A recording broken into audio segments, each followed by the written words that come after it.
नमस्कार, म प्रतिमा चौधरी। नमस्कार, म कावेरी पौडेल। राति 8 बजेको जनता समाचारमा स्वागत छ। सबैभन्दा पहिले प्रमुख समाचार। नेकपा एमालेद्वारा 9 वटा विभागहरू गठन। स्कुल विभाग प्रमुखको जिम्मेवारी अध्यक्ष केपी शर्मा ओलीलाई। संसदीय समितिद्वारा मिलम्ची खानेपानी आयोजनाबाट विस्थापित भएकालाई तत्काल राहतको व्यवस्था मिलाउन सरकारलाई निर्देशन। नेकपा क्रान्तिकारी माओवादी निकट अखिल क्रान्तिकारीद्वारा भारतीय राजदूतावास अगाडि प्रदर्शन। दोषीलाई कारबाहीको माग। भारतमा कोरोनाको तेस्रो लहर यसै महिनादेखि सुरु हुने विज्ञहरूको पूर्वानुमान, दोस्रो भन्दा घातक नहुने। र पाँचथरमा जिल्लाकै आधुनिक र व्यवस्थित ठूलो खेल मैदान निर्माण, खेलाडीहरू खुसी।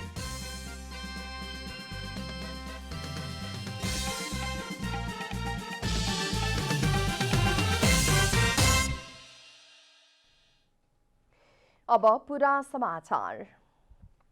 विधान अधिवेशनको तयारीमा जुटेको नेकपा एमालेले पार्टीका 9 वटा विभागहरू गठन गरेको छ। ललितपुरको च्यासलस्थित तुलसीलाल स्मृति प्रतिष्ठानको भवनमा आज बसेको पार्टी स्थायी समिति बैठकले पार्टीका विभिन्न 9 वटा विभागहरू गठन गरेको हो। पछि पनि सदस्यहरू थप गर्न मिल्ने गरी गठन गरिएको विभागहरूमध्ये स्कुल विभाग प्रमुखको जिम्मेवारी अध्यक्ष केपी शर्मा ओली आफैले राखेको प्रवक्ता प्रदीप गेवालीले जानकारी दिनुभयो। संगठन विभाग प्रमुखमा विष्णुप्रसाद पौडेल, संसदीय विभाग प्रमुखमा सुभाष नेमवाङ, प्रचार विभाग प्रमुखमा प्रदीप गेवाली, विदेश विभाग प्रमुखमा डाक्टर राजन भट्टराई, निर्वाचन विभाग प्रमुखमा अग्नि खरेललाई मनोनित गरिएको छ। प्रवक्ता गेवालीले पर्यटन प्रवर्धन विभाग प्रमुखमा भानुभक्त ढकाल, आर्थिक विभाग प्रमुखमा विष्णु रिमाल, स्थानीय तह विभाग प्रमुखमा दिवेन्द्र दाहाललाई मनोनित गरिएको बताउनु भएको छ। विभागलाई पूर्णता दिन सदस्यहरूको मनोनित गर्ने काम भने बाँकी रहेको एमालेले जनाएको छ। नीतिको बारेमा टुङ्गो लगाउने नीति महाधिवेशन, जसलाई हामीले विधान महाधिवेशन भन्छौँ, र दोस्रो राष्ट्रिय महाधिवेशन, जो मूलतः नेतृत्व चयनका लागि चाहिँ डेडिकेटेड हुन्छ। त्यो राष्ट्रिय महाधिवेशनभन्दा अगाडि हाम्रो पार्टीको अबको संरचना कस्तो हुने, हाम्रो पार्टीका कमिटीका ढाँचाहरू के हुने, या परिवर्तित सन्दर्भमा पार्टी कस्तो हुने भन्ने बारेमा सविस्तार छलफल गर्नु आवश्यक हामीले महसुस गर्यौं। एमालेले आगामी साउन 24 गते केन्द्रीय समिति बैठक बोलाएको छ। पार्टीको आगामी भदौ 27 र 28 गते आयोजना हुने विधान अधिवेशनमा प्रस्तुत हुने प्रस्तावबारे छलफल गर्न केन्द्रीय समिति बैठक बोलाउने निर्णय गरिएको प्रवक्ता गेवालीले जानकारी दिनुभयो। त्यसको 2 दिन अघि साउन 22 गते पार्टीलाई कसरी अघि बढाउने भन्ने विषयमा केन्द्रित रहेर अनौपचारिक छलफल गर्ने पनि निर्णय पनि एमालेले गरेको छ। 9-10 तहहरू छन्। केन्द्रीय कमिटी छ, केन्द्रीय कमिटीभित्र पोलिट ब्युरो, स्थायी कमिटी छ, त्योभन्दा मातहतमा प्रदेश कमिटी छ, जिल्ला छ, निर्वाचन क्षेत्रका कमिटीहरू छन्, पालिका स्तरका कमिटी छन्, वडा स्तरका कमिटी छन्, टोल स्तरका कमिटीहरू छन्। यति ढाँचाहरू अब आवश्यक पर्ला कि नपर्ला, पार्टीलाई छरितो कसरी बनाउने, नेतृत्व कस्तो हुने, पदाधिकारीहरू कति हुने, यी धेरै कुराहरू छ जसको बारेमा हामीले छलफल गर्नुपर्ने हुन्छ। एमालेले पार्टीको नीति निर्माणका लागि विधान अधिवेशन बोलाउन लागिएको पनि स्पष्ट पारेको छ। प्रवक्ता गेवालीका अनुसार त्यसपछि आयोजना हुने राष्ट्रिय अधिवेशनले पार्टीको नेतृत्व चयन गर्नेछ। एमालेले पार्टीको राष्ट्रिय महाधिवेशनको तयारीका लागि आगामी असोज 3 गते वडा अधिवेशन र असोज 9 गते पालिका स्तरीय अधिवेशन गर्ने निर्णय पनि यस अघि नै गरिसकेको छ। संसदीय समितिले बाढीका कारण मिलम्ची खानेपानी आयोजनाबाट विस्थापित भएकाहरूलाई तत्काल सुरक्षित बसोबास सहित राहतको व्यवस्था मिलाउन सरकारलाई निर्देशन दिएको छ। समितिको आज सिंहदरबारमा बसेको बैठकले बाढीका कारण मिलम्ची खानेपानी आयोजनामा पुगेको क्षति र त्यसबाट विस्थापितहरूलाई तत्काल सुरक्षित बसोबास सहित राहत उपलब्ध गराउन प्रधानमन्त्री तथा मन्त्री परिषद कार्यालय र गृह मन्त्रालयलाई निर्देशन दिएको छ। सो आयोजनामा आएको बाढीका कारण विस्थापित भएका नागरिकहरूलाई तत्काल सुरक्षित बसोबास सहितको राहत उपलब्ध गराउन सरकारलाई निर्देशन दिइएको समितिकी सभापति कल्याणी खड्काले जानकारी दिनुभयो। बैठकमा आयोजनामा बाढीका कारण पुगेका क्षतिबारे खानेपानी मन्त्रालयकी सचिव प्रमिला देवी शाक्य वज्राचार्य र आयोजनाका प्रमुख रामकुमार श्रेष्ठले समितिलाई जानकारी गराउनु भएको थियो। खानेपानी मन्त्रालय र सम्बन्धित आयोजनाका पदाधिकारीहरूबाट सो आयोजनाको जानकारी लिएपछि समितिले आयोजना क्षेत्रलाई विपद संकटग्रस्त क्षेत्र घोषणा गर्न पनि सरकारलाई सचेत गराएको छ। तथा पुनर्स्थापनाका साथै प्रभावित र बाढी पहिरो उच्च जोखिममा रहेका बासिन्दाहरूको सुरक्षित व्यवस्थापन स्थानान्तरण व्यवस्था मिलाउन समिति नेपाल सरकार प्रधानमन्त्री तथा मन्त्री परिषदको कार्यालय र गृह मन्त्रालयलाई निर्देश। बैठकमा खानेपानी मन्त्रालयकी सचिव तथा सो आयोजना विकास समितिकी अध्यक्ष वज्राचार्यले आयोजनाभन्दा माथिल्लो क्षेत्रको भौगोलिक अवस्थाबारे अध्ययन गरिदिन एडिबीलाई पत्राचार गरिएको जानकारी गराउनु भएको थियो। वहाँले आयोजनाको भविष्य नै संकटमा परेकाले त्यहाँ देखिएको समस्या समाधान गर्न सम्बन्धित सबै पक्षको सहयोगको आवश्यकतामा पनि जोड दिनुभयो। आयोजनामा भएको क्षतिको निरूपण गर्न राष्ट्रिय विपद जोखिम न्यूनीकरण तथा व्यवस्थापन प्राधिकरण सहित आवश्यक विज्ञ सहितको टोलीले अनुगमन गरी सो क्षेत्रको दीर्घकालीन रूपमा समस्या समाधानका लागि आवश्यक पहल गर्न समिति सम्बन्धित निकायको गम्भीर ध्यान आकर्षण गराउँदछ। यस वर्षको निरन्तरको बाढी र पहिरोका कारण मेलम्ची खानेपानी आयोजनामा ठूलो धनजनको क्षति पुगेको छ। त्यहाँको कमजोर भौगर्भिक अवस्थाको विस्तृत अध्ययन बिना नै सो आयोजनाको काम अघि बढाएकाले हाल आएर क्षति बेहोर्नु परेको समितिका सदस्यहरूको भनाइ छ। उनीहरूले विस्तृत अध्ययन नगरी मेलम्ची नदीमा याङ्ग्री र लार्की खोलाको पानी नझार्न पनि मेलम्ची खानेपानी आयोजनाको ध्यानाकर्षण गराएका छन्। संघीय संसद प्रतिनिधि सभा अन्तर्गतको महिला तथा सामाजिक समितिले आफ्नो कार्यक्षेत्रमा रहेका विभिन्न संवैधानिक आयोगहरूको काम कारबाहीप्रति असन्तुष्टि जनाएको छ। समितिको आज सिंहदरबारमा बसेको बैठकले कतिपय आयोगले आफ्नो कार्यक्षेत्र समेत टुङ्गो लगाउन नसकेको निष्कर्ष निकाल्दै असन्तुष्टि जनाएको हो। समितिको कार्यक्षेत्रभित्र राष्ट्रिय महिला आयोग, राष्ट्रिय समावेशी आयोग, आदिवासी जनजाति आयोग, थारू आयोग र मुस्लिम आयोग पर्दछ। ती कतिपय आयोगले आफ्नो कार्यक्षेत्र समेत टुङ्गो लगाउन नसकेको अवस्था रहेकाले उनीहरूलाई आफ्नो कार्यक्षेत्रमा ध्यान दिन सचेत गराउनु परेको समितिकी सभापति निरुदेवी पालले जानकारी दिनुभयो।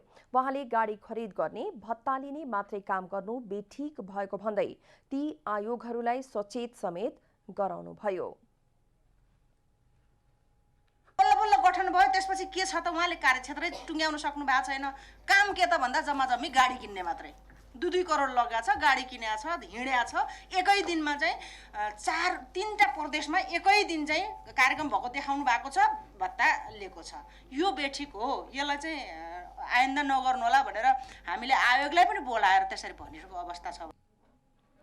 बैठकमा समितिका सदस्यहरूले महिला, बालबालिका र ज्येष्ठ नागरिकहरूको हितमा केन्द्रित भएर कानून बने पनि कार्यान्वयनमा आउन नसकेको भन्दै सरकारलाई सचेत गराउनु पर्नेमा जोड दिएका थिए। समितिकै सदस्य एवं पूर्व महिला, बालबालिका तथा ज्येष्ठ नागरिक मन्त्री थममाया थापाले महिला हिंसा अन्त्यका लागि कडा कानून बने पनि त्यसको कार्यान्वयनका लागि समितिले सरकारलाई निरन्तर दबाब दिनुपर्ने आवश्यकता रहेकोमा जोड दिनुभयो। वहाँले बाल अधिकारको सुनिश्चित गर्न बनेका कानून कार्यान्वयनमा पनि समितिले सम्बन्धित निकायलाई सचेत गराउनुपर्ने बताउनुभयो। खास गरी महिला हिंसा रोक्नको लागि धेरै भएका कानुनहरूलाई धेरै परिवर्तन हामीले गरेका छौँ हैन। जस्तो अब बलात्कार सम्बन्धी कानुन हिजोको भन्दा धेरै कडाइ कानुन हामीले बनाएका छौँ। अब त्यसलाई अब कार्यान्वयन गर्ने कुरामा चाहिँ हामी सबै कति कार्यान्वयन भयो भएनन् भन्ने कुरा त त्यो अब हामीले हेर्न बाँकी नै छ। समितिकी अर्का सदस्य हिरा गुरुङले सामाजिक विकृति र विसङ्गतिको अन्त्यका लागि समितिले सरकारलाई दिएको निर्देशन पालना भएकोमा खुसी व्यक्त गर्दै त्यसको अवस्थाबारे जानकारी लिन स्थलगत अवलोकनमा जानुपर्ने अवस्था रहेको बताउनुभयो। वहाँले छाउ गोठ अन्त्य गर्ने अभियानमा समितिले सरकारलाई सचेत गराएको उल्लेख गर्दै त्यस काममा भएको प्रगतिबारे सरकारसँग जानकारी लिनुपर्ने बताउनुभयो। सुदूरपश्चिमतिर छाउगोठको चाहिँ त्यस छाउगोठ भत्काउने, त्यसलाई अन्त्य गर्ने, यो छाउ नै हटाउनुपर्छ, शब्दै हटाउनुपर्छ भनेर हामी निरन्तर लागेको कुराहरू पनि छ र कतिपय जिल्लाहरूमा त त्यसको अन्त्य भयो नै भन्ने हामीले घोषणै गऱ्यौँ भन्ने कुराहरू पनि छ। त्यसको निरन्तरता दिनका लागि र जुन समाचारमा आएर उहाँहरूले भने अनुसार त्यो सही तरिकाले व्यवहारमा उतार्न सकेको छ कि छैन। समितिले आफ्नो कार्यकालमा सरकारलाई दिएको निर्देशन कार्यान्वयन भने सन्तोषजनक रहेको निष्कर्ष निकालेको छ। समितिकी सभापति पालले 18वटा सरकारी निकायलाई समितिले 183वटा विभिन्न बुँदाका दिएको निर्देशन पालना भने सन्तोषजनक रहेको निष्कर्ष निकालिएको बताउनुभयो। सामाजिक क्षेत्रको कामका लागि सरकारलाई दिएको निर्देशन भने आवश्यक बजेट, नीति र योजनामा कमी रहेका कारण कार्यान्वयनमा आउन नसकेको समितिको बुझाइ छ।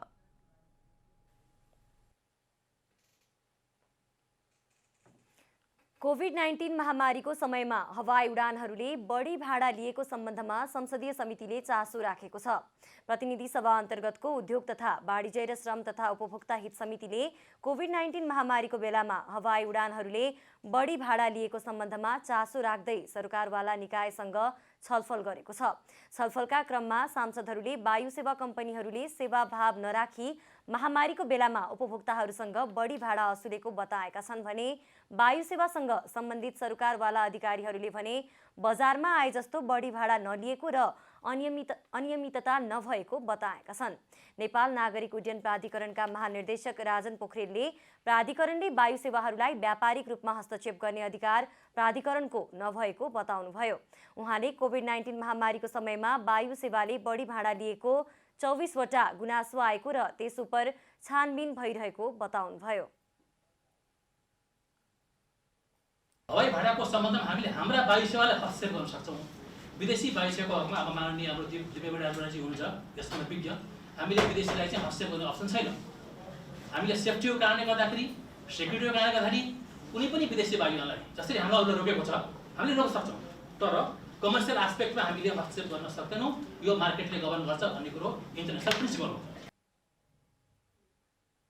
नेपाल वायु सेवा निगमका महाप्रबन्धक डीम प्रसाद पौडेलले निषेधाज्ञाको समयमा वायु सेवा निगमले बढी भाडा नलिएको बताउनुभयो। उहाँले आफूहरूले मौकाको फाइदा उठाउने हिसाबले काम नगरेको भन्दै यसबारे निगमबारे कुनै पनि प्रकारको गुनासो नभएको पनि स्पष्ट पार्नुभयो। यो बिचमा किनभने मान्छे छिटोभन्दा छिटो सेक्योर गर्न चाहन्छ, त्यही दिनमा जान चाहने, पुर्न नचाहने भएको कारणले आफ्नो बाध्यताले चाहिँ मान्छेले हाम्रो 32,000मै सिट सकिने जस्तो सिचुएसन भएको छ। कहिलेकाहीँ त्यो कममा पनि सिट उपलब्ध हुन्छ। यसबाट नेपाल वायु सेवा निगमले कुनै पनि फाइदा लिने, कुनै पनि यसको यो चाहिँ मौकाको फाइदा उठाउने चाहिँ भन्ने कुरा चाहिँ छँदै छैन। र लकिली म यहाँलाई खुसीसाथ भन्न चाहन्छु, नेपाल वायु सेवा निगमको बारेमा कुनै पनि कम्प्लेन बजारमा छैन। सांसद देवेन्द्र पौडेलले नेपाली नागरिकहरूलाई आपत परेको बेलामा वायु सेवालाई मानवीय भावनाले काम गर्न नसकेको बताउनुभयो। वायु सेवा निगम घाटामा गए सरकारलाई भन्नुपर्ने र भाडाले सस्ता धान्छु भनेर नहुने उहाँले बताउनुभयो। आगामी दिनमा वायु सेवाहरूले कमजोरी सच्याउनु पर्ने उहाँले बताउनुभयो। अप्ठ्यारो परेका जनसमुदायहरू हामीसँग आएका थिए। त्यसकारण मैले यहाँ राख्नु खोजेको के हो भने यस्तो बेलामा यहाँहरूले तेलको कुरो राख्नुभयो, मैले दोहोऱ्याएर भन्न चाहन्न, अरू कुराहरू राख्नुभयो, कर्मचारी कुरो राख्नुभयो, पाइलटहरू एक्जिक्युटिभ मात्रै कुरो राख्नुभयो। यो तपाईँहरूको समस्या हो, हामी बुझ्छौँ। तर फेरि पनि सेवाको उद्देश्यले आपत परेको बेलामा साबिक भाडामा नै चाहिँ यात्रुहरू लाने ल्याउने कुरा हुनुपर्थ्यो। सांसद सन्तकुमार चौधरीले वायु सेवा कम्पनीहरूले दलाल मार्फत टिकट बिकाउनु नहुने बताउनुभयो। यस्तै भाडा बढी पर्न गएको हुनाले ट्राभल एजेन्सीलाई कमिसन दिएर टिकट बिकाउने काम बन्द गर्नुपर्नेमा उहाँले जोड दिनुभयो। 80% ले भनेर राख्नु भएको छ। 80% त नाखा, 80% त मार्जिन ल्या, अनि खोज तपाईहरुले मान्छे जाने मान्छे त आफै राम्रो शाखाहरू खोलिदिनु भयो भने त्यही मार्फत आउँछ नि। अनि दलालले के गर्छ भने मैले यति म त्यो गरिदिन्छु भन्ने कुरा। त्यस कारणले ट्राभल्स एजेन्सीका साथीहरूले अब यो ट्राभल्स एजेन्सीलाई जे अब कमिसन दिएर त्यो गरेर यो टिकट बिकाउने काम बन्द गर्नु। सांसद प्रमोद शाहले वायु सेवा कम्पनीको मनपरी भाडा लिने दादागिरी र हैकमवादी प्रवृत्तिका विरुद्धमा संसद बोल्दा सांसद विरुद्ध मुद्दा चलाइएको भन्दै सर्वसाधारणले झनै बोल्न नसक्ने उहाँले बताउनुभयो। गण्डकी प्रदेशका नवनियुक्त प्रदेश प्रमुख पृथ्वीमान गुरुङले पद बहाली गर्नुभएको छ। सोमबार प्रदेश सदरमुकाम पोखरामा एक विशेष कार्यक्रमका बीच प्रदेश प्रमुख गुरुङले पद बहाली गर्नुभएको हो। गत मंगलबार बसेको मन्त्री परिषद बैठकले गण्डकी प्रदेश प्रमुखमा रहनुभएकी सीता पौडेललाई हटाएर पृथ्वीमान सिंह गुरुङलाई सिफारिस गरेको थियो। गण्डकीका प्रदेश प्रमुखमा नियुक्त भएका गुरुङ चितवनका पुराना काङ्ग्रेस नेता हुनुहुन्छ। लामो समयदेखि काङ्ग्रेसको राजनीति गरेका गुरुङ पहिलो पटक लाभको पदमा पुग्नु भएको हो। पद बहालीपछि पत्रकारहरूलाई संक्षिप्त प्रतिक्रिया दिँदै प्रदेश प्रमुख गुरुङले संघीय लोकतन्त्रलाई संस्थागत गर्नु आफ्नो प्रमुख दायित्व रहेको बताउनुभयो। संघीय सरकारले संविधान अनुसार गण्डकी प्रदेशको अभिभावकीय जिम्मेवारी दिएर पठाएकाले आफ्नो कार्यकालभरि लोकतान्त्रिक गणतन्त्रको पक्षमा काम गर्ने पनि प्रदेश प्रमुख गुरुङले बताउनुभयो।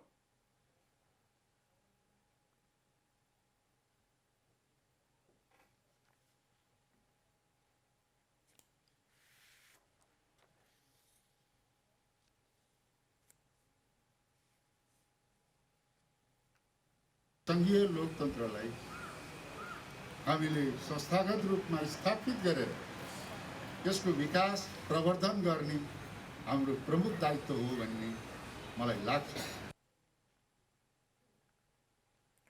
यसअघि नेकपा माओवादी केन्द्रका नेता अम्बिक शेरचन गण्डकी प्रदेश प्रमुख हुनुहुन्थ्यो। अघिल्लो सरकारले शेरचनलाई हटाएर वैशाख 20 गते सीता पौडेललाई नियुक्त गरेको थियो। राष्ट्रपति विद्यादेवी भण्डारीले साउन 12 गते मन्त्री परिषदको सिफारिसमा गुरुङलाई गण्डकी प्रदेशको प्रमुखमा नियुक्त गर्नुभएको थियो। यस्तै सीता पौडेललाई नियुक्त गर्दा हटाइएका अम्बिक शेरचनलाई लुम्बिनी प्रदेशको प्रमुखमा नियुक्त गरिएको छ। नेकपा क्रान्तिकारी माओवादी निकट अखिल क्रान्तिकारीले तुइन तर्ने क्रममा जयसिंह धामी महाकाली नदीमा बेपत्ता भएको प्रकरणको छानबिन गरी दोषी उपर कारबाहीको माग गर्दै प्रदर्शन गरेको छ। अखिल क्रान्तिकारीले जयसिंह धामी महाकाली नदीमा बेपत्ता भएको घटनाको वास्तविकता छानबिन गरी दोषीलाई हदैसम्मको कारबाही गर्न माग गर्दै लैनचौर स्थित भारतीय राजदूतावास अगाडि प्रदर्शन गरेको हो। पटक पटक भारतले नेपाल र नेपालीमाथि ज्यादती र दुर्व्यवहार गरेकाले भारतीय ज्यादती विरुद्ध विरोध प्रदर्शन गरिएको अखिल क्रान्तिकारीका अध्यक्ष हरिकृष्ण गजुरेलले बताउनुभयो। उहाँले नेपाल र नेपाली जनताको रक्षाको लागि सरकारलाई ध्यानाकर्षण गराउनुका साथै गम्भीर बन्न पनि अपिल गर्नुभयो। नेपाल र नेपालीमाथि गरेको ज्यादती र नेपाली राष्ट्रियतामाथि उनीहरूको चाहिँ ज्यादती र त्यसै गरी नेपाली माथिको पटक पटक उनीहरूले जुन ढङ्गले दुर्व्यवहार गर्दै र हरेक प्रकारका घटनाहरू घटाउने र दिन प्रतिदिन चाहिँ नेपाली जनता जहिले पनि प्रताडित भइराख्नु पर्ने र त्यसमा नेपाल सरकार जनताप्रति जवाफदेही नहुने। प्रदर्शनका क्रममा विद्यार्थीहरूले सीमा अतिक्रमण बन्द गर, जयसिंह धामी बेपत्ताको छानबिन गर, सम्पूर्ण अतिक्रमित भूमि फिर्ता गर, राष्ट्रिय स्वाधीनताको रक्षा गरौं, लिपुलेक लिम्पियाधुरा कालापानी हाम्रै हो, भारतीय विस्तारवाद मुर्दाबाद लगायतका नाराबाजी समेत गरेका थिए। जनता समाचारमा अब छोटो विश्राम।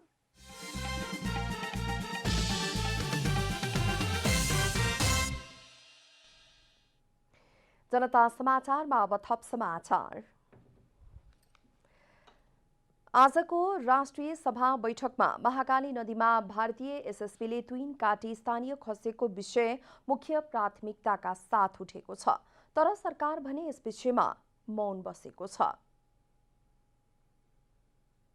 को महाकाली नदीमा तुइन तर्ने क्रममा नेपाली नागरिक खसेको घटनाबारे राष्ट्रिय सभालाई जानकारी गराएको छ। राष्ट्रिय सभाको सोमबारको बैठकमा गृहमन्त्री बालकृष्ण खाँडले तुइन तर्ने क्रममा 33 वर्षका जयसिंह धामी महाकाली नदीमा खसेको घटनाप्रति सरकार गम्भीर रहेको बताउनुभयो। तर भारतीय सीमा सुरक्षा बल एसएसबीको संलग्नताबारे सरकार मौन बसेको छ। गृहमन्त्री खाँडले दार्चुला घटनामा छानबिन समितिको प्रतिवेदन पर्खन सांसदहरूलाई आग्रह गर्नुभएको छ। राष्ट्रिय सभामा सांसदहरूको प्रश्नको जवाब दिँदै दार्चुला घटनाबारे छानबिन गर्न समिति सक्रिय भइसकेको र 10 दिनभित्र प्रतिवेदन आउने भएकाले केही समय धैर्य रहन उहाँले आग्रह गर्नुभएको छ। छानबिन गर्न गठित समितिको प्रतिवेदनका आधारमा सरकारले धारणा बनाउने र अडान लिने बताउनु भएको छ। तर हामी आफैले छानबिन समिति बनाइरहेको अवस्थामा छानबिनमा प्रभाव पार्ने गरी हामीले आफ्नो कुनै राय दिनु मिलेन। छानबिनबाट प्रतिवेदन आइसकेपछि घटनाको सत्य तथ्य प्रतिवेदन आइसकेपछि त्यो प्रतिवेदनमा उल्लेख भएका कुराहरूका लागि हामीले जुनसुकै अडान लिन पनि हामी तयार छौँ र त्यसका लागि आवश्यक पहल गर्ने, निर्णय गर्ने र आफ्नो धारणा सार्वजनिक गर्ने। गृहमन्त्री खाँडलाई एमाले सांसद भगवती पौडेलले भारतीय एसएसबीको ज्याजतीबारे बोल्न नसकेको र भारतसँग हिम्मत गरेर कुरा गर्न नसकेको आरोप लगाउँदै प्रश्न उठाउनु भएको छ। गृहमन्त्रीज्यूको प्रस्तुति अत्यन्तै हल्का र गैर जिम्मेवार भएको महसुस हामीलाई भएको छ। किनभने जब प्रत्यक्षदर्शीले भारतीय सुरक्षा बल, सीमा सुरक्षा बल एसएसबीको कारणले गर्दा तुइन काटिएको भनेर भनिसके पछाडि पनि किन नेपाल सरकारले भारत सरकारलाई सोध्ने आँट गरेन, यसबारे जवाफ चाहियो। धन्यवाद। यस्तै माओवादी केन्द्रका राष्ट्रिय सभाका सदस्य रामनारायण बिडारीले महाकाली सन्धिकै कारण भारतले नेपाली युवाको हत्या गर्ने हिम्मत गरेको आरोप लगाउनु भएको छ। महाकाली नदीमा सो नदीलाई साझा भनिएका कारण भारतीय पक्षले नेपालमाथि दादागिरी देखाएको आरोप लगाउनुभयो। महाकाली सन्धि बेइमानीपूर्वक गरेको भनेर धेरै आन्दोलन नेपालीले गरे। सुगौली सन्धिले महाकाली नेपालको हो भनेर किटान गरेको छ। सन्धिले यदि यो साझा, अहिले महाकाली सन्धिले यो नदीलाई साझा नदी भनेर लेखियो, त्यसैको प्रतिफल भारतीय एसएसबीले ज्यादती गर्न सक्यो भन्ने जनताको कुरा छ। त्यसैले झोलुङ्गे पुल पनि बन्न सकेन भन्ने कुरा छ। यसमा सरकारको कुरा के छ थाहा चाहियो। यस्तै राष्ट्रिय सभा सदस्य कोमल ओलीले सरकारले समिति मात्रै बनाएर बस्छ कि हिम्मत गरेर भारतसँग कुरा गर्छ भन्दै प्रश्न गर्नुभएको छ। ओलीले कि सरकारले यसलाई कम्फर्टेबल बनाउन खोजेको भन्दै प्रश्न गर्नुभयो। सरकारले समिति मात्र बनाएर बस्न मिल्छ कि हिम्मत गरेर भारतसँग कुरा गर्न सक्छ सरकारले, कि सरकारले यसलाई कम्फर्टेबल बनाउन खोजेको हो? धन्यवाद। यस्तै बैठकमा मेलम्ची नदीमा पछिल्लो पटक आएको बाढीले जनजीवन प्रभावित भएको विषयमा पनि राष्ट्रिय सभा सदस्यहरूले सरकारको ध्यानाकर्षण गराएका थिए। कमला हमाल, काठमाडौँ। अर्थमन्त्री जनार्दन शर्माले वर्तमान सरकार प्रेस स्वतन्त्रता र नागरिक अधिकारका लागि प्रतिबद्ध भएको बताउनु भएको छ। सोमबार नेपाल पत्रकार महासंघले आफ्नो केन्द्रीय कार्यालयमा अर्थमन्त्री शर्मालाई स्वागत गरेको थियो। सो कार्यक्रममा बोल्दै उहाँले वर्तमान गठबन्धन सरकार प्रेस स्वतन्त्रताको पक्षमा दृढतापूर्वक उभिने बताउनु भएको हो। सरकार सञ्चार क्षेत्रको पक्षमा रहेको उहाँले स्पष्ट पार्नुभयो। नागरिक अधिकारका लागि पनि सरकार प्रतिबद्ध रहेको उहाँले बताउनुभयो। वा दलीय स्वार्थमा नभएर राष्ट्रिय स्वार्थमा एकताबद्ध हुनुको विकल्प छैन, सहकार्यको विकल्प छैन र संविधानले निर्दिष्ट गरे अनुसारको एउटा समाजवाद उन्मुख अर्थतन्त्र भनेको छ। लोकतन्त्रको एउटा उत्तम एउटा पक्षको रूपमा त्यसलाई लिएको छ। त्यसमा केन्द्रित भएर अगाडि बढ्नुपर्छ भन्ने कुरा हामी सबैलाई महसुस भएको कुरा हो। अर्थमन्त्री शर्माले विगतको सरकारले कतिपय कुराहरू कार्यान्वयन हुनै नसक्ने गरी घोषणा गरेको भन्दै आफूले अध्ययन गरिरहेको बताउनुभयो। सकारात्मक कुराहरूलाई स्थापित गर्दै कार्यान्वयनमा लैजाने र भत्केका कुराहरूलाई सुधार गर्दै लैजाने उहाँले स्पष्ट पार्नुभयो। निरन्तर सुधारको एउटा आन्दोलन आवश्यक छ। निरन्तर सुधारको एउटा प्रक्रियामा हामी जानुपर्छ। कहाँ कहाँ बिग्रिएको छ, भत्किएको छ, ऐन कानुनको हिसाबले पनि सुधार गर्नुपर्ने छ हैन। संस्थागत संरचनागतमा रहेका कमजोरीहरूको पनि सुधार गर्नुपर्ने छ। हाम्रा काम गर्ने दक्षता क्षमताहरूमा पनि सुधार गर्नुपर्ने छ। कोभिड-19 महामारीले सञ्चार क्षेत्रमा पारेको प्रभावको सम्बन्धमा आफू जानकार रहेको भन्दै अर्थमन्त्री शर्माले यस क्षेत्रको आर्थिक सङ्कट समाधानका लागि सरकारले के गर्नुपर्छ सल्लाह सुझाव दिन आग्रह गर्नुभयो। सरकारवालाहरूसँग छलफल गर्दै र सल्लाह सुझाव लिँदै सरकारले ल्याउन लागेको राहत प्याकेजमा समेटिने उहाँले बताउनुभयो। अब आर्थिक समाचार।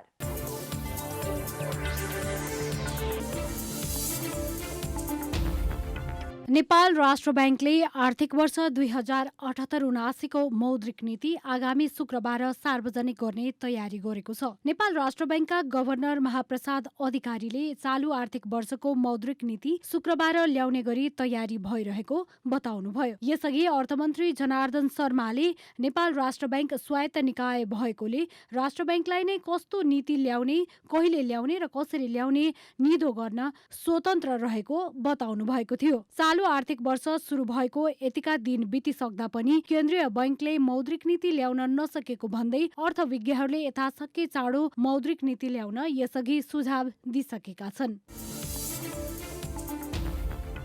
सोमबार नेपाल स्टक एक्सचेन्ज नेप्से परिसूचक 4 अङ्कले बढेको छ। सोमबार नेप्से 4.04 अङ्कले बढेर 3085.07 अङ्कमा पुगेको छ। त्यस्तै क वर्गका कम्पनीको सूचक मापन गर्ने सेन्सिटिभ इन्डेक्स 0.3 अङ्कले बढेको छ। सोमबार 226 कम्पनीका 1,05,579 पटक सेयर कारोबार भएको छ। 2,18,94,000 किता सेयर खरिद बिक्री हुँदा 10,98 करोड 35 लाख रुपैयाँ बराबरको कारोबार भएको छ। सोमबारको कारोबारमा बैंक, फाइनान्स, माइक्रो फाइनान्स, उत्पादनमूलक लगानी उपसमूहको सेयर मूल्य बढेको छ। नवनियुक्त अर्थ सचिव मधुकुमार मरासिनीले सोमबार पद बहाली गर्नुभएको छ। महालेखा नियन्त्रकको कार्यालयबाट अर्थ मन्त्रालयमा सरुवा हुनुभएका सचिव मरासिनीको पद बहालीसँगै निवर्तमान अर्थ सचिव शिशिर कुमार ढुङ्गानाको विदाई गरिएको छ। आगामी 6 महिनापछि सेवानिवृत्त हुन लाग्नुभएका सचिव ढुङ्गानाको प्रधानमन्त्री कार्यालयमा सरुवा भएको हो। मन्त्रालयमा आयोजित एक समारोहबीच अर्थमन्त्री जनार्दन शर्माले सचिव ढुङ्गानाको विदाई र नियुक्त सचिवको स्वागत गर्नुभयो। स्वागत गर्दै मन्त्री शर्माले आन्तरिक स्रोत बढाउने र ऋण तथा व्यापार घाटा घटाउने मुख्य कार्यभार सम्पन्न गर्न निकै मेहनत गर्नुपर्ने भन्दै अन्य विभागीय प्रमुख सहित सबै कर्मचारीहरूले समेत सोही भावना कायम गर्न निर्देशन दिनुभएको छ।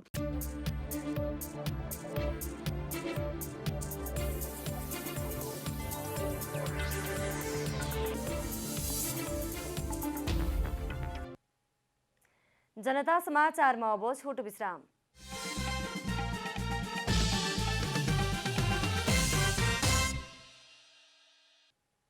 अब खेलकुद समाचार।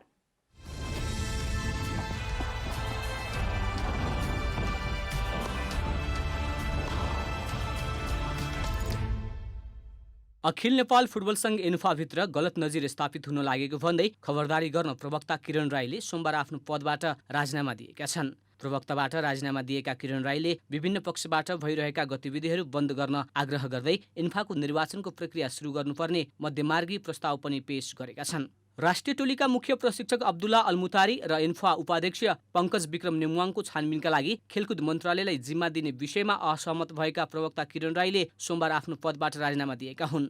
इन्फा अध्यक्ष कर्मा छिरिङ शेर्पालाई राजीनामा पत्र बुझाएपछि पत्रकार सम्मेलन गरेर राजीनामा गरेको घोषणा गरेका हुन्। केन्द्रीय सदस्य किरण राईले पत्रकार सम्मेलनमा नेपाली फुटबलमा देखिएका पछिल्ला गतिविधिहरू दुवै तर्फबाट बन्द गर्न आह्वान पनि गरेका छन्।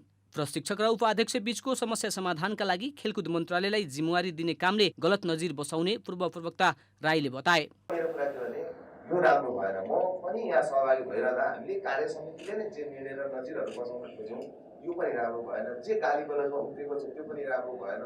त्यस कारणले गर्दा अब नयाँ ढङ्गबाट अगाडि जानुपर्छ र त्यसको प्रस्ताव मैले स्वतन्त्र ढङ्गबाट कहीँबाट पनि इन्फ्लुएन्स नभइकन, कहीँबाट पनि तपाईँको प्रभावित नभइकन मैले आफ्नो विचार स्वतन्त्र राख्नुपर्छ। त्यसको निम्ति मैले हिजो मेरो चाहिँ प्रवक्ताको हैसियतबाट जे मलाई बाउन्ड्री र सीमाहरू छ त्यो सीमा बाहिर जानुपर्छ भन्ने कारणले मैले चाहिँ के भन्दाखेरि राजीनामा गरेको। अहिले नेतृत्वको टकरावका कारण फुटबलको हित नहुने भन्दै पूर्व प्रवक्ता राईले अहिले एकले अर्कालाई दोषारोपण गर्ने काम बन्द गर्न आग्रह गरेका छन्।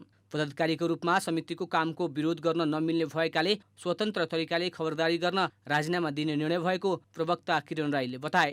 प्रवक्ताबाट हटे पनि केन्द्रीय सदस्य पदमा रहिरहने पूर्व प्रवक्ता राईले बताए। पछिल्लो निर्णयको विषयमा भने त्योभन्दा अगाडिको निर्णयहरूको विषयमा मैले नैतिक जिम्मेवारी समर्थन सबै लिनुपर्छ या चाहिँ जे परेको भए पनि मैले त्यसको अनसिप लिनु ग्रहण गर्नुपर्छ र यो निर्णयको पनि यो चाहिँ निर्णय भयो यो निर्णयको पनि फेरि म एउटा संस्थागत पक्षमा अध्यक्षलाई मात्रै टाउकोमा हाल्नेवाला छैन। हामीले गल्ती गर्यौँ, हामी केन्द्रीय समितिको साथीहरूले गल्ती गर्यौँ, मैले पनि गल्ती गरेँ होइन, किनभने म त अड्न पर्थ्यो होला नि त त्यहाँ।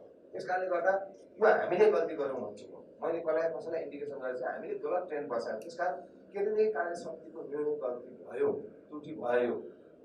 त्यस कारणले गर्दाखेरि यो कुरामा चाहिँ मेरो सैद्धान्तिक फरक रह्यो। तर यसको मतलब चाहिँ मैले चाहिँ फेरि जिम्मा नलिने र अर्कोको टाउको मात्रै हाल्ने कुरा होइन। मेरो भागमा कति पर्छ म जिम्मा लिन्छु र अरू साथीहरू जिम्मा लिनुपर्छ भन्छु। इन्फाको नयाँ नेतृत्व चयनका लागि आगामी वैशाखमा निर्वाचन हुँदैछ। निर्वाचन नजिक आउँदै गर्दा अहिले इन्फामा अध्यक्ष कर्मा छिरिङ पक्ष र वरिष्ठ उपाध्यक्ष पङ्कज विक्रम नेवाङ बीचको मतभेद चुलिँदै गएको छ। यस विषयमा पनि राईले दुवै पक्षले अहिले गरिरहेका गतिविधिहरू बन्द गर्न आग्रह गर्दै इन्फाको निर्वाचनको प्रक्रिया सुरु गर्नुपर्ने मध्यमार्गी प्रस्ताव पनि पेश गरेका छन्। आसन्न शहीद स्मारक ए डिभिजन लिगका लागि फ्रेन्ड्स क्लबले मिडफिल्डर प्रकाश बुढाथोकीलाई अनुबन्ध गरेको छ। अघिल्लो सिजन एनआरटीबाट खेलेका बुढाथोकीलाई फ्रेन्ड्सले लिगका लागि अनुबन्ध गरेको हो, तर उनी कति रकममा भित्र्यायो भन्ने गोप्य राखेको छ। कार्तिक 29 गतेबाट सुरु हुने भनिएको ए डिभिजन लिगका लागि फ्रेन्ड्सले प्रकाशलाई नै कप्तानीको जिम्मेवारी दिएको छ। अघिल्लो सिजन फ्रेन्ड्सका लागि कप्तानी गरेका सरोज लामा मनाङ गएपछि प्रकाशले कप्तानी पाएका हुन्। घरेलु लिगमा राम्रो प्रदर्शन गर्दै आएका प्रकाशले न्युरो टिमपछि मनाङबाट खेलेका थिए। उनले 3 स्टारबाट पनि खेलेका छन्। 5 थरमा जिल्लाकै आधुनिक र व्यवस्थित ठूलो खेल मैदान निर्माण हुने भएपछि खेलाडीहरू खुसी भएका छन्। मैदान अभावले खेल क्षेत्रमा विकास नभएको गुनासो गर्दै आएका खेल प्रेमीहरू सुविधायुक्त खेल मैदान निर्माण हुन थालेपछि उत्साहित भएका छन्। राष्ट्रिय खेलकुद परिषदको 13 करोड 66 लाख 79 हजारमा खेल मैदान निर्माण हुँदैछ। अहिले हामीलाई धेरै समस्या दिएको छ। हामीले अब ठुलो कोर्समा खेल्नु नपाएर पनि अब सानो ग्राउन्डमा सानो उयसमा खेल्नु पाएको छौँ। अब यो पनि अब बन्दैछ, अहिले त्यसमा नि खुसी छ। अब अहिले त्यति मजाले राम्ररी खेल्नु त पाएको छैन, तर पनि अब दुःख गरेर पनि हामीले अहिले खेल चाहिँ खेलिरहेको छौँ।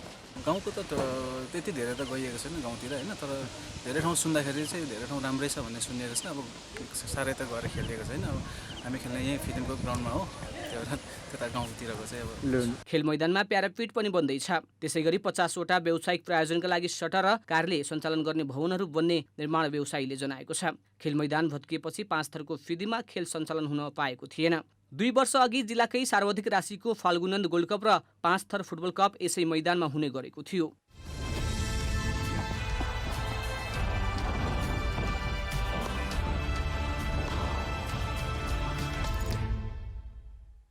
अब मौसम समाचार।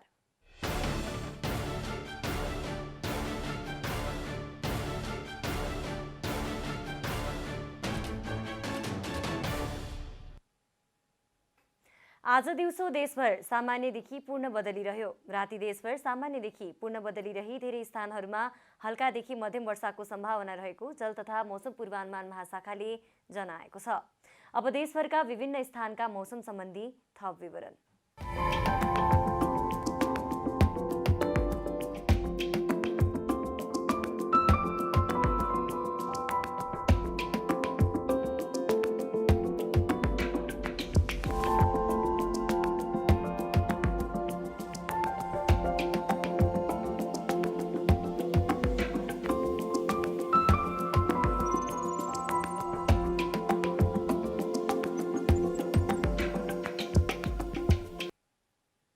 अन्त्यमा आजको डायरी। नेकपा माओवादी केन्द्रको आज बस्ने भनिएको स्थायी कमिटी बैठक स्थगित भएको छ। नेताहरूको कार्यव्यस्तताका कारण बैठक स्थगित गरिएको माओवादी केन्द्रले जनाएको छ। अर्को सूचना नभएसम्मका लागि आजको बैठक स्थगित गरिएको जनाइएको हो। आजको बैठकबाट सरकारमा जाने मन्त्रीहरू टुङ्गो लगाउने माओवादीको तयारी थियो। स्वास्थ्य तथा जनसङ्ख्या राज्य मन्त्री उमेश श्रेष्ठले कुनै पनि सरकारी सेवा सुविधा नलिने घोषणा गर्नुभएको छ। राज्य मन्त्री श्रेष्ठले आज मन्त्रालयका आफ्नो सार्वजनिक स्वास्थ्य र कोभिड महामारी नियन्त्रणबारे 23 बुँदे नीतिगत प्रतिबद्धता र कार्ययोजना सार्वजनिक गर्न आयोजित पत्रकार सम्मेलनमा बोल्दै सुरक्षाकर्मी बाहेकका कुनै पनि सेवा सुविधा नलिने घोषणा गर्नुभएको हो। वीरगञ्ज स्थित श्रीसिया सुक्खा बन्दरगाह भन्सार नाकाबाट जीप, कार, भ्यान आयातबाट मात्रै 2 अर्ब 37 करोड रुपैयाँ राजस्व संकलन भएको छ। चालू आर्थिक वर्षको साउनदेखि असारसम्म 1 अर्ब 75 करोड 44 लाख 8 हजार राजस्व तिरेर 61 करोड 28 लाख 33 हजार मूल्य बराबरको 227 वटा नन इलेक्ट्रिक गाडीहरू भित्रिएका छन्। भारतको कोरोना भाइरस संक्रमणको तेस्रो लहर यसै महिना अर्थात् अगस्तमै सुरु हुने विज्ञहरूले पूर्वानुमान गरेका छन्। विज्ञहरूका अनुसार तेस्रो लहर अगस्तमै सुरु भएर अक्टोबरमा उत्कर्षमा पुग्ने आईआईटी हैदराबाद र कानपुरका शोधकर्ताका आधारमा प्रकाशित ब्लुमबर्गको रिपोर्टलाई उद्धृत गर्दै भारतीय सञ्चार माध्यमहरूले जनाएका छन्। पाँचथरमा जिल्लाकै आधुनिक र व्यवस्थित ठूलो खेल मैदान निर्माण हुने भएपछि खेलाडीहरू खुशी भएका छन्। मैदान अभावले खेल क्षेत्रमा विकास नभएको गुनासो गर्दै आएका खेल प्रेमीहरू सुविधायुक्त खेल मैदान निर्माण हुन थालेपछि उत्साहित भएका हुन्। राष्ट्रिय खेलकुद परिषदको 13 करोड 66 लाख 79 हजारमा खेल मैदान निर्माण हुँदैछ।